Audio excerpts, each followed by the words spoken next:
गम ने पाला है कि जैसे मुझे माँ पालती थी। गम ने पाला है कि जैसे मुझे माँ पालती थी। दूर रखा है खुशी जैसी बला से मुझको। वाह। तो एक गजल, बल्कि एक नज्म आपको सुनाता हूँ। जी जी जरूर। जो मैंने एक लक्स अवार्ड पे पढ़ी थी। मेरी शोहरत मेरा डंका, मेरे एजाज का सुनकर कभी ये ना समझ लेना मैं चोटी का लिखारी हूँ। आहा। मेरी शोहरत मेरा डंका, मेरे एजाज का सुनकर कभी ये ना समझ लेना मैं चोटी का लिखारी हूँ। मैं बिजनेसमैन हूँ जानम, मैं छोटा सा व्यापारी हूँ। अरे वाह। मेरी आड़त पे बरसों से जो महंगे दाम बिकता है वो तेरे गम का सौदा है। तेरी आंखें, तेरे आंसू, तेरी चाहत, तेरे जज्बे यहाँ शेल्फों पे रखे हैं, वही तो मैंने बेचे हैं। तुम्हारी बात छिड़ जाए तो बातें बेच देता हूँ। तुम्हारी बात छिड़ जाए तो बातें बेच देता हूँ। जरूरत कुछ ज्यादा हो तो यादें बेच देता हूँ। क्या बात। तुम्हारे नाम के सदके बहुत पैसा कमाया है। नई गाड़ी खरीदी है, नया बंगला बनाया है। मगर क्यों मुझको लगता है मेरे अंदर का व्यापारी तुम ही को बेच आया है। मैं बिजनेसमैन हूँ जानम।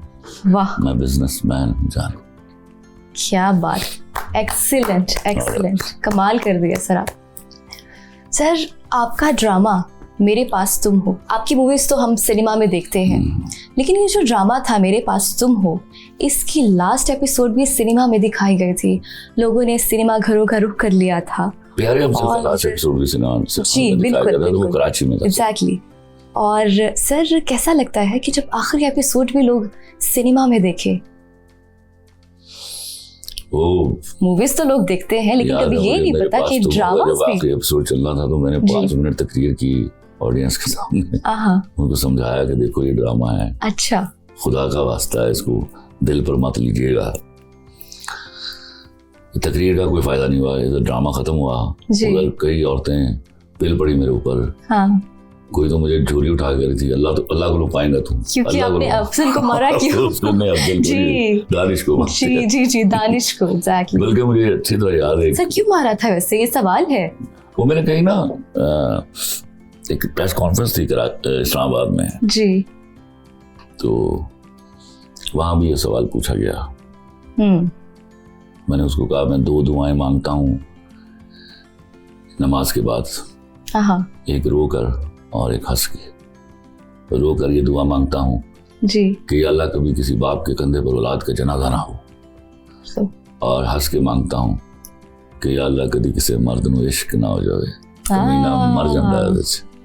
तो आपको अच्छा अव्वल तो जरा मुश्किल से होता है, लेकिन जब उसको होता है ना, उसके इश्क का मुकाबला नहीं किया जा सकता। बिल्कुल ऐसे है। सर आप एक शायर हैं, आप मुझे बताएं कि ये इश्क क्या है? इश्क एक विलायत है जो खुश नसीबों पर उतरती। ये वो नगमा है जो हर सांस पे गाया नहीं जाता। सारे समझ बैठे कि हमें मोहब्बत हो जाती। ना ना ना, जैसे सारे शायर नहीं हो सकते, इसीलिए सब मोहब्बत, सबको मोहब्बत नहीं हो सकती। ये जानना होगा। वो कुछ और नवाजे हुए लोग हैं जिन पर उतरती है ये। अच्छा। यानी कि ब्लेस्ड लोगों को मिलती है। वो मैसेज नहीं करते, शाम को ये नहीं पूछते खाना खा लिया है। अच्छा। ये नहीं पूछते कि तेरा मोबाइल तो ऑनलाइन है। अच्छा। हाँ, ये नहीं पूछते। नो वे। इसका तस्वुर भी नहीं जागता। वो बिल्कुल इसी तरह का एतमाद होता है जैसे हम समझे खुदा पर एतमाद करते हैं।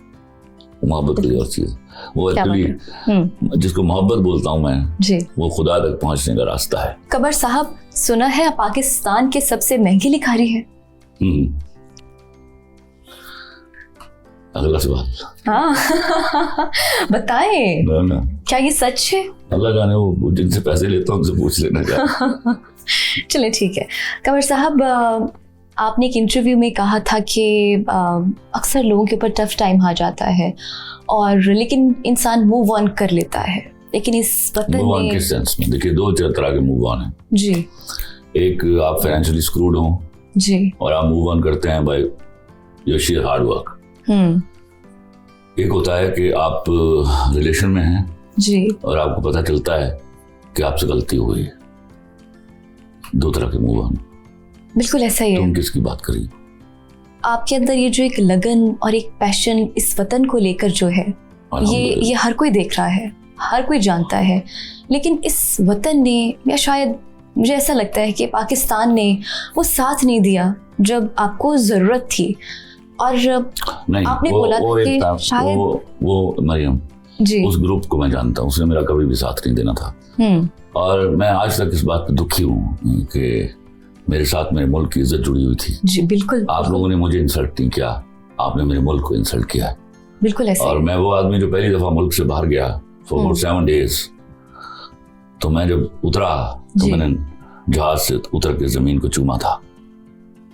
हाँ, उस आदमी की इंसल्ट कर रहे हैं आप, और मैं, अल्लाह उनको हिदायत दे जी, इस बात का दुख रहेगा मेरे कब्र में जाने तक। तो आपने सर कहा था कि शायद अब आप बॉलीवुड में भी काम करें, क्या इन फ्यूचर हम आपको देखेंगे बॉलीवुड के साथ मोदी काम को तो करते नहीं हुए? करूंगा। अच्छा। No question. वो मैंने बहुत पहले रिफ्यूज कर दिया था। जब ये आया था उस वक्त पता नहीं किसने मुझे कहा, जी मैं नहीं माना। मैं देखो, एक बात मैं आपको बताऊं, एक बहुत बड़ा डायरेक्टर, मैं नाम कभी नहीं लेता हूं जी, उनका मुझे फोन आया और मैं इतना बड़ा फैन हूं उनका कि मैंने उनसे कहा कि मैं मुसलमान हूं, पक्का मुसलमान हूं, जी, लेकिन आप जहां मुझे मिलेंगे मैं आपके पैर छूंगा। अरे वाह। लेकिन मैं काम नहीं कर सकता। तो उन्होंने कहा क्यों? मैंने कहा देखिए, अभी जब मैं 40-45 मिनट की कॉल है, जब मैं फोन रखूंगा और मेरी बीवी मुझसे पूछेगी कि इतनी लंबी बात तुम कैसे कर रहे थे जी, और मैं आपका नाम लूंगा तो वो खुशी से झूम जाएगी। हाँ।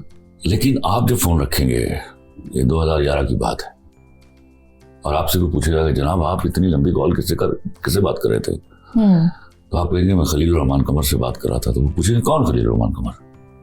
तो इसमें मेरा कसूर नहीं है, आपके मीडिया का कसूर है, क्योंकि आपके मीडिया ने हमारे लोगों को वहां तक पहुंचने नहीं दिया। तो सोशल मीडिया आ गया ना, वरना मैं पहली दफा बॉम्बे गया 2007 में, तो वहां मेरा कोई चैनल नहीं चलता था। और उन्हीं दिनों में मुझे याद है यहाँ एहतजाज हुआ, हमने बंद किया, इनका चैनल बंद किए, तो लोग सड़कों पर निकल आए। ये फर्क है हमारा और उनका। तो मैंने कहा एक तरीका है, मैं आता हूँ वहां। मैंने कहा आपका वहां एक टके का एक्टर आ जाए ना तो मेरा मीडिया कुत्ते की तरह उसके पीछे भागता है। बिल्कुल ऐसे ही है। तो मैं एक काम करता हूँ जी, मैं आता हूँ वहां। ठीक है। मैं जब एयरपोर्ट उतरूंगा तो आपका वहां सारा इलेक्ट्रॉनिक मीडिया और प्रेस मीडिया होना चाहिए और खबर लगनी चाहिए वो आ रहा है, क्योंकि वहां उस दिन खलील रहमान कमर नहीं उतरेगा, वहां पाकिस्तान उतरेगा। क्या बात। और मेरे सामने मेरे मुल्क की इज्जत से ज्यादा कभी भी मेरी इज्जत नहीं हो सकती। फिर मुझे कहिएगा मैं बॉम्बे की फुटपाथ पे बैठ के लिख दूंगा। अरे वाह। तो ये नहीं होगा तो नहीं आऊंगा। कमाल।